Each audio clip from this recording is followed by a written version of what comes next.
paz do Senhor. Pode tomar os seus assentos. Quero expressar minha gratidão aos pastores desta igreja pela oportunidade, pela confiança, pela recepção que tivemos na nossa chegada. Que Deus abençoe a igreja de uma forma geral. Estamos aqui debaixo da bênção do Senhor, amém?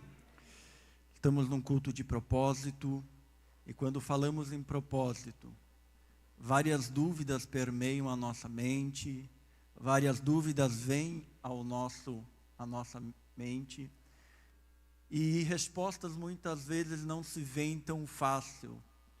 Se a gente vai confiar cegamente no que a Bíblia diz, no Salmos 37:5, confia no Senhor, entrega a Ele o teu caminho e Ele tudo fará. Nós lendo, nós confiamos, muitas vezes nós dizemos que entregamos, mas o medo muitas vezes vem nos assolar. E nós, como seres humanos, às vezes começamos a temer. Aonde nós estamos, para onde nós vamos, como faremos, e se um dia realmente tudo aquilo que nós seremos se concretizará em nós. Perguntas às vezes vêm, assolam, tiram o nosso sono, tiram a nossa paz, tiram a nossa alegria, arrancam de nós os nossos prazeres, arrancam de nós aquilo que Deus nos prometeu. E muitas vezes nós paramos, nós desistimos, porque sim, desistir muitas vezes é mais fácil do que continuar lutando. Desistir sim é a opção mais óbvia para aquele que gosta de um mundo do comodismo. Às vezes sim, desistir é a melhor opção para aqueles que têm medo de enfrentar a decepção que às vezes nós concorremos no nosso dia a dia. Mas se nós olharmos para a luz da palavra, nós vamos ver que aquele que tem coragem e persistir até o final, ele recebe de Cristo aquilo que um dia recebeu como promessa. Porque a própria Bíblia vai dizer que Deus, Ele é fiel para cumprir tudo aquilo que Ele nos prometeu. E Ele é fiel para aperfeiçoar em nós aquilo que Ele começou em nós. Então, o breve momento em que nós vivemos, a breve situação de talvez crise, doença, ele é um momento passageiro. Ele é um momento em que ele não é duradouro, porque a luta, a prova para nós, ela não é uma luta que vem para nos matar, mas ela vem para nos trazer vida e experiência com Deus. Às vezes a gente se preocupa e bate tantas portas. Lembro-me que quando eu era menino, hoje as coisas se tornaram mais fáceis. Mas quando eu era menino e a gente tinha uma simples dor de dente, a minha mãe me pegava, me levava para uma fila do posto de saúde às 2 horas da manhã. Das 2 às 7 a gente orava, Senhor, me cura, porque era mais fácil orar do que esperar. Quando vinha a crise financeira, não tinha tantos recursos, o crédito não era tão facilitado, então era mais fácil orar do que conseguir um recurso. Hoje a facilidade está aí. Então a nossa fé, com as facilidades do dia a dia, elas acabam nos afastando do nosso Criador. Nós batemos em tantas portas, mas a Bíblia vai nos dizer que nós primeiramente devemos buscar ao Senhor, e as demais coisas Ele vem nos acrescentar. Então, quando nós olhamos para nós em relação a Cristo, nós precisamos lembrar que nós somos criados por Deus. Em Gênesis no capítulo 1, a palavra vai dizer que Deus falou às águas, criam-se os peixes, e as águas criaram os seres. A palavra vai dizer que Deus olhou para a terra e disse: terra, gere o fruto, e a terra criou. Porém, quando Deus decide criar o homem, Ele olha e diz: criamos nós, o homem, a nossa imagem e a nossa semelhança. Por isso que quando nós tiramos o peixe da água, ele morre. Quando nós arrancamos uma planta da terra, a planta morre. Assim nós somos com o nosso Criador. Quando nós queremos sair da presença do Senhor, nós somos fadados à morte.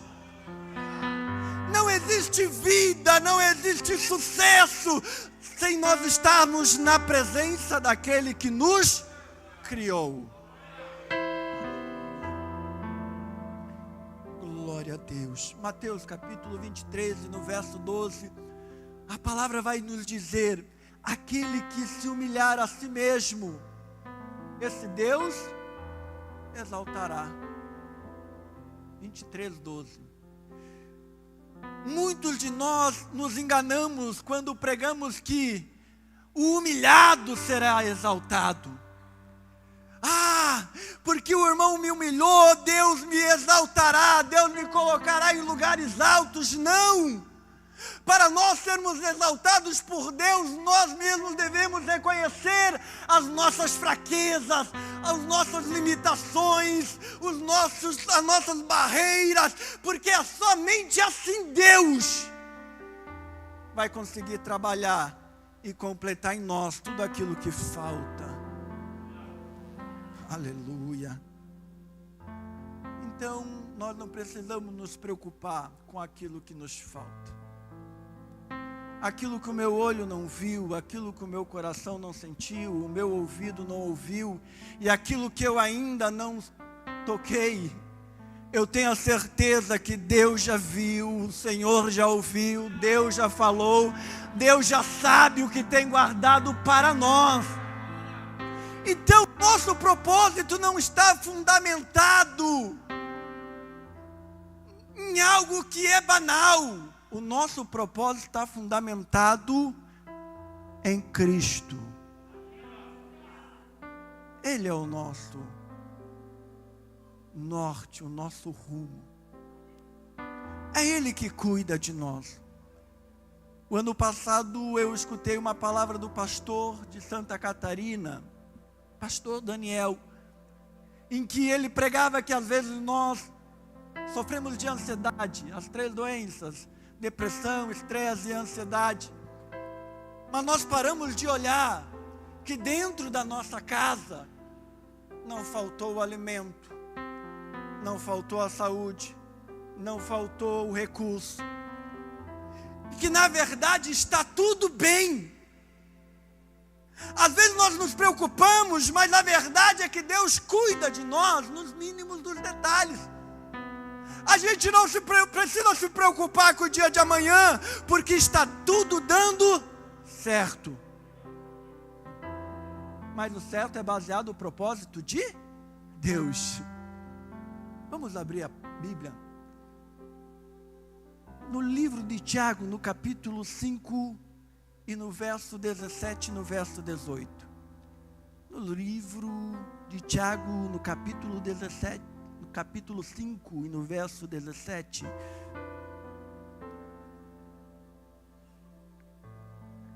A Bíblia vai falar: Elias era um homem sujeito às mesmas paixões que nós, e orando com fervor pediu para que não chovesse. E por 3 anos e 6 meses não choveu sobre a terra. Depois orou outra vez, e o céu deu chuva, e a terra produziu o seu fruto. Se nós olharmos para Elias, e aqui todos nós somos conhecedores, um dos maiores profetas relatado na Bíblia Sagrada, em que viu Deus operar aquilo que a nossa geração já não acredita mais, o que muitos dessa geração já não acreditam, não creem mais.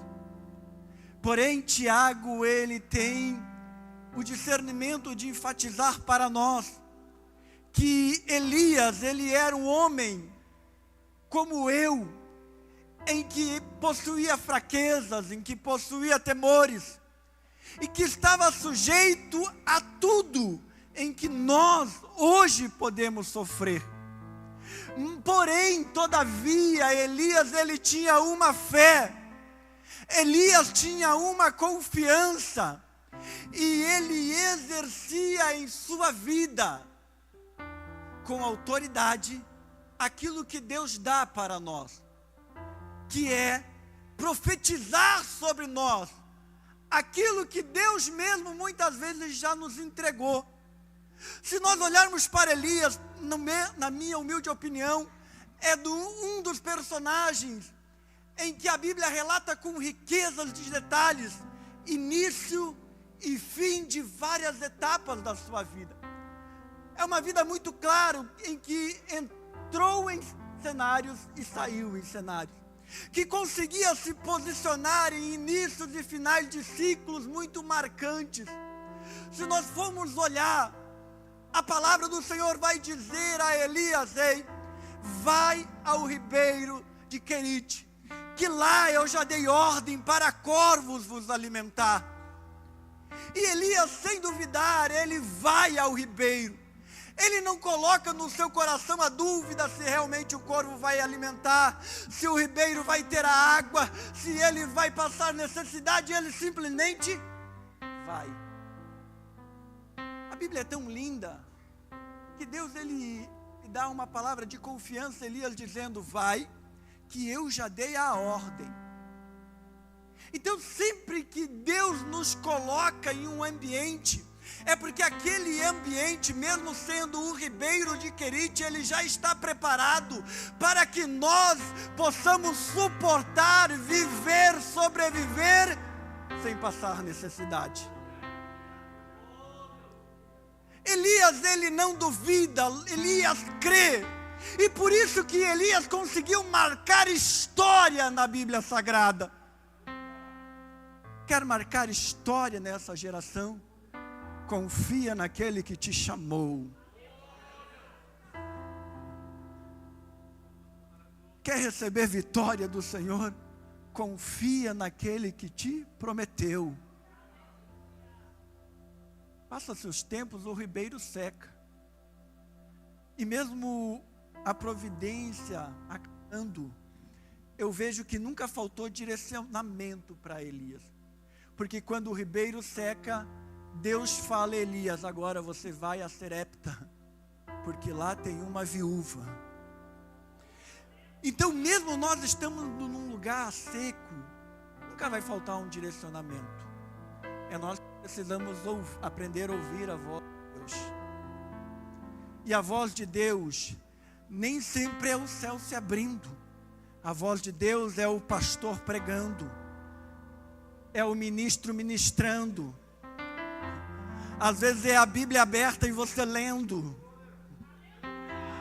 Às vezes Deus falando, é o presbítero ensinando no discipulado e Deus nos instruindo o caminho. Às vezes Deus nos dando a orientação, é a irmã do círculo de oração orando e nós escutando a oração de fé que ela está proferindo e nós recebendo como profecia para nós. Oh, aleluia, glória a Deus. Então Elias era um homem que sabia ouvir a voz de Deus. Eu fico imaginando Elias recebendo a mensagem de Deus para ele procurar uma viúva.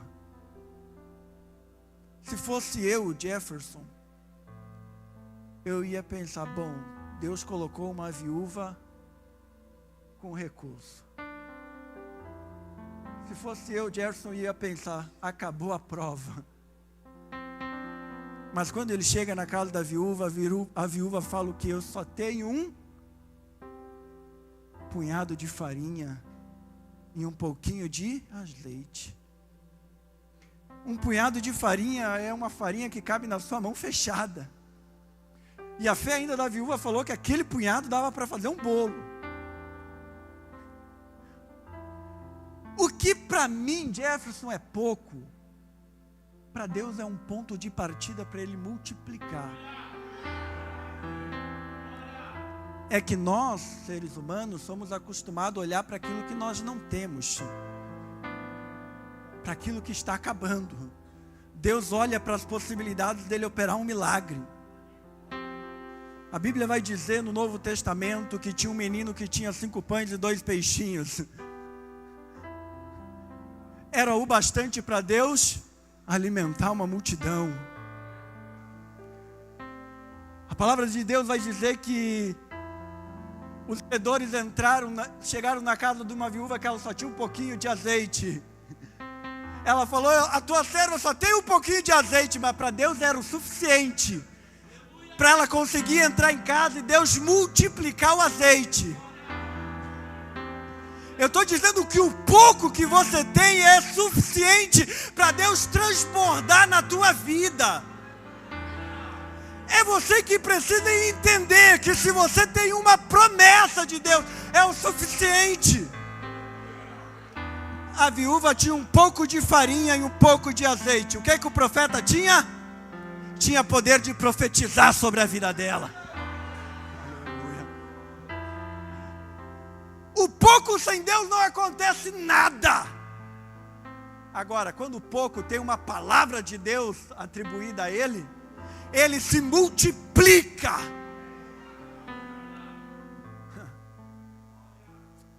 O profeta profetizou: não vai faltar farinha e não vai faltar o azeite. A Bíblia vai dizer que foram 3 anos e meio de seca, sem chuva. Eu fico imaginando a viúva abrindo a panela todo dia. Abria na segunda, tinha farinha na panela e azeite na botija. Olhava na terça-feira, tinha farinha na panela e azeite na botija. Olhava na quarta-feira, tinha farinha na panela e azeite na botija. Passava o janeiro, fevereiro, chegava no março, a farinha continuava na panela e o azeite continuava na botija. Oh, aleluia.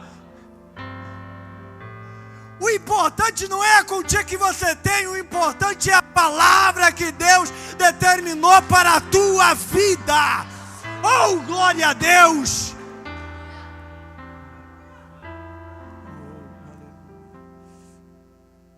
É que nós somos acostumados a olhar para as circunstâncias. Vou abrir um parênteses. Nós somos acostumados a olhar para o que o nosso vizinho fala.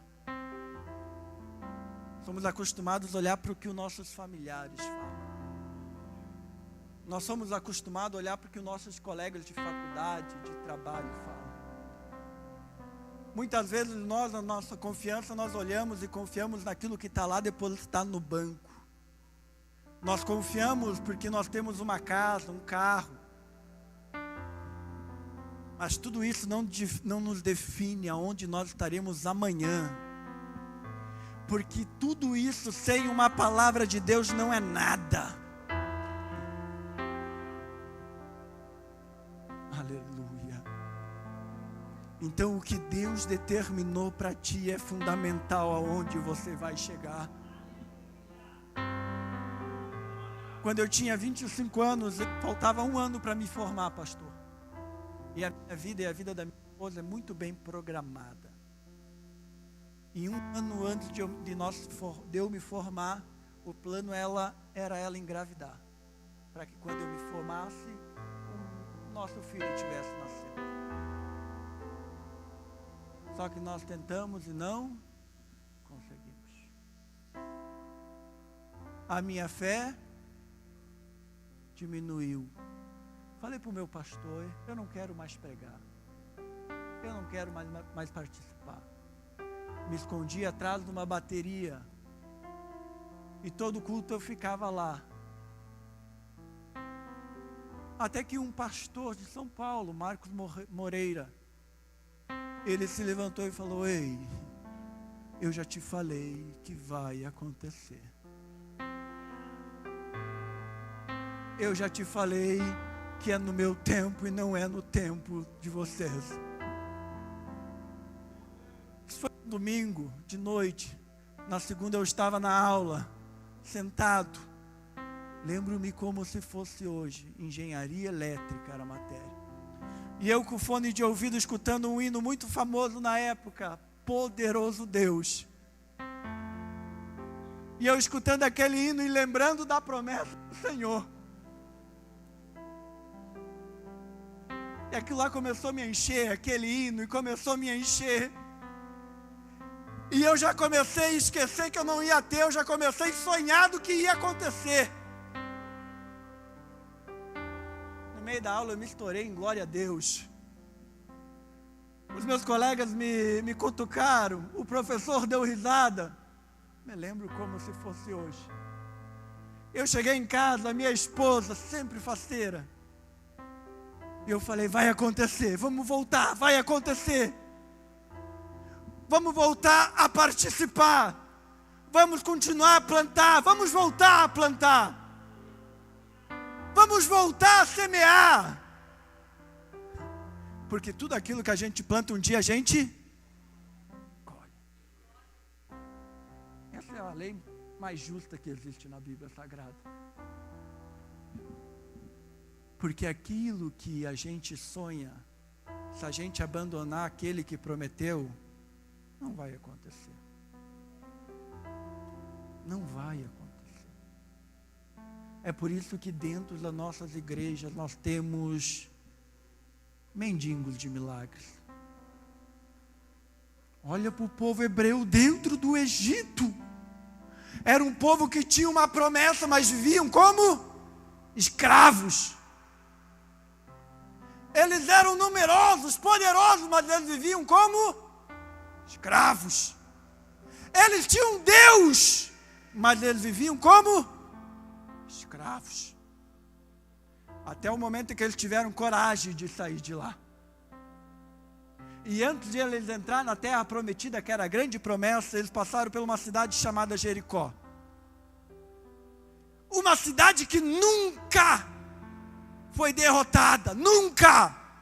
Mas Deus mandou eles guerrear contra Jericó. Eles acham que Jericó tinha medo do povo, dos hebreus? Não. Jericó tinha medo do Deus dos povos dos hebreus. Imagine você, soldado de Jericó, em cima da muralha. À noite olhava para o acampamento dos hebreus. Olhava a coluna de fogo. Amanhecia o dia, eles olhavam, acompanhando o acampamento dos hebreus. Eles não olhavam para os hebreus. Eles olhavam para a nuvem, que era o trono de Deus, que cobria o povo dos hebreus. Não é a nossa força, é a força de Deus.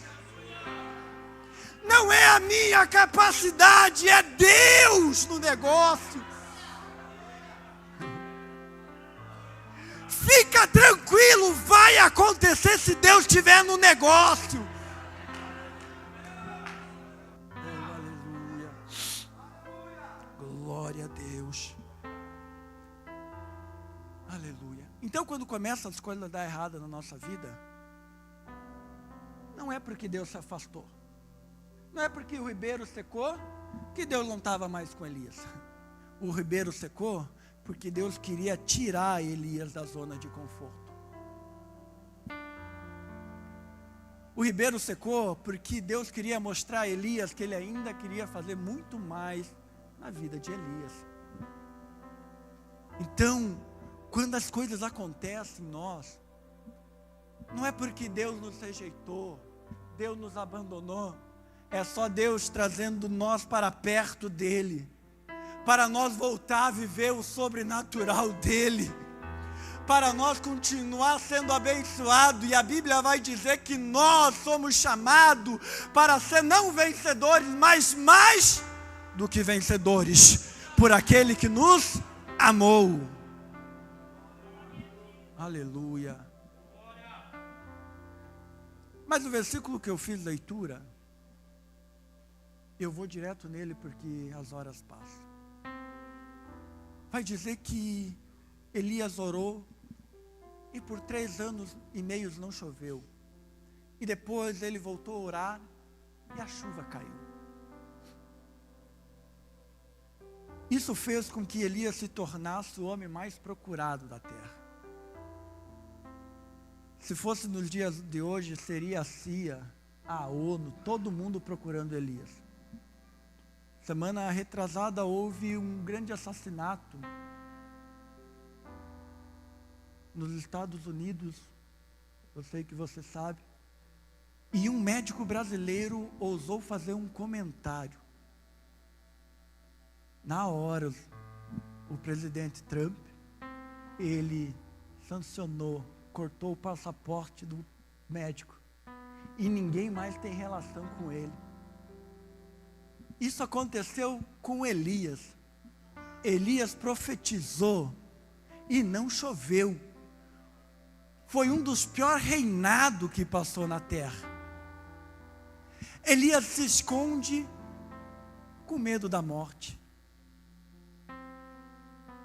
Só que um dia, foi um profeta, um servo do profeta Elias e fala: ei, o rei Acabe está te procurando por todos os reinos. O rei Acabe está fazendo os outros reis jurarem que não está dando asilo para você. E eu começo a me perguntar, como um rei com tantos recursos não consegue encontrar um homem que aparentemente tinha recurso nenhum? Como um rei tão influente não consegue encontrar um homem que não era protegido por mais ninguém da terra? Oh, aleluia. Às vezes a gente tem medo. Um grande livro chamado Mais Esperto que o Diabo, muito conhecido no meio corporativo. No prefácio dele vai dizer que o medo é a ferramenta usada pelo diabo para limitar o homem num casulo. Porém, em Deus é um casulo de segurança. A Bíblia vai dizer assim: aquele que habita no esconderijo do Altíssimo, a sombra do Onipotente descansará. Você entende isso? Daniel estava dentro de uma cova dos leões, os leões não pegaram Daniel porque ele estava escondido. Oh, aleluia! Sadraque, Mesaque e Abednego estavam dentro de uma fornalha de fogo. O fogo não queimou, por quê? Porque ele estava protegido. Oh, aleluia! Glória a Deus. Vamos lá. Elias se apresenta ao rei em um monte. Eu não quero entrar em um desafio contra todos os profetas de Baal, que deveria ser respondido com fogo. O Deus que respondesse com fogo, o sacrifício que estava no altar, esse era o verdadeiro Deus. Depois disso, em que Deus honrou Elias, Elias pede ao seu servo: ei, avisa o rei para ele se apressar em ir para casa, porque eu estou escutando, oh glória, um ruído de uma grande chuva.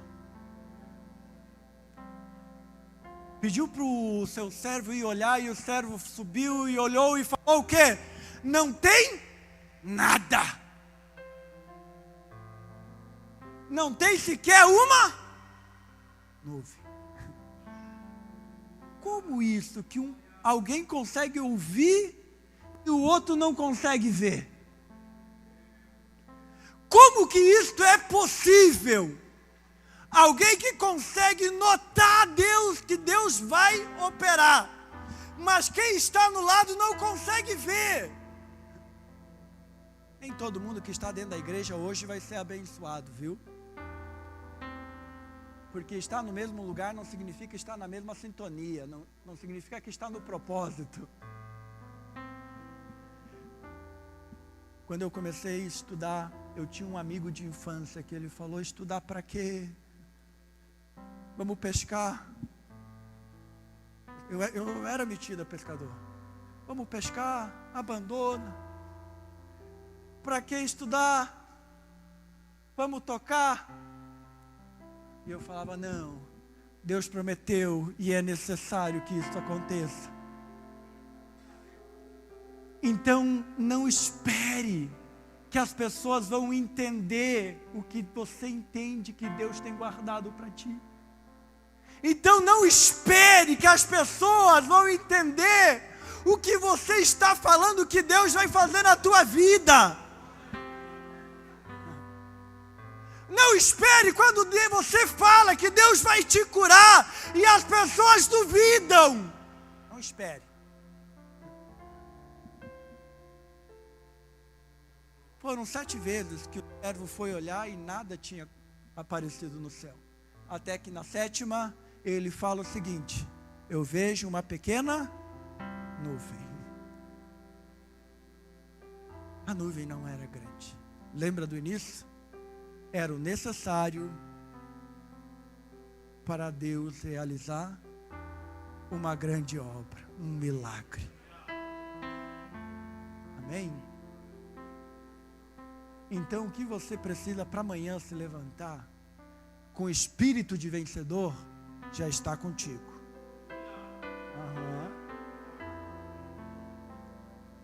Davi tinha uma pedra e foi o suficiente.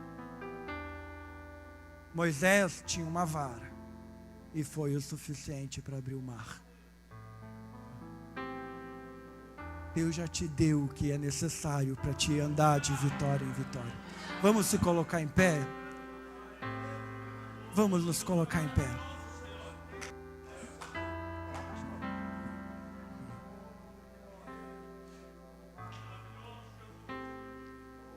Aleluia, aleluia. No verso 44 de 1 a Reis vai dizer que esse profeta, ele deita e ele pede a sua morte. E eu me perguntei: Senhor, por que um homem que viu o fogo cair do céu, o azeite multiplicar, o corvo trazer comida, ainda quer a morte? Oh, aleluia. Todos nós passamos por um dia difícil. Todos nós temos as nossas forças às vezes que fraquejam. Deus mandou o alimento, falou: coma, levanta. Elias comeu e voltou a deitar. E o anjo novamente veio a Elias e falou: ei, levanta-te. Eu quero dizer para você que Deus não desiste de você. Você pode não estar mais confiante em você mesmo, mas Deus está dizendo hoje: levanta-te. E eu digo para você: dê um passo de fé nesta noite, você que procura uma bênção. Vem aqui, os pastores estarão orando por você. Os presbíteros estarão orando por você. A enfermidade que o médico disse que não cura, Ele pode curar. Aleluia.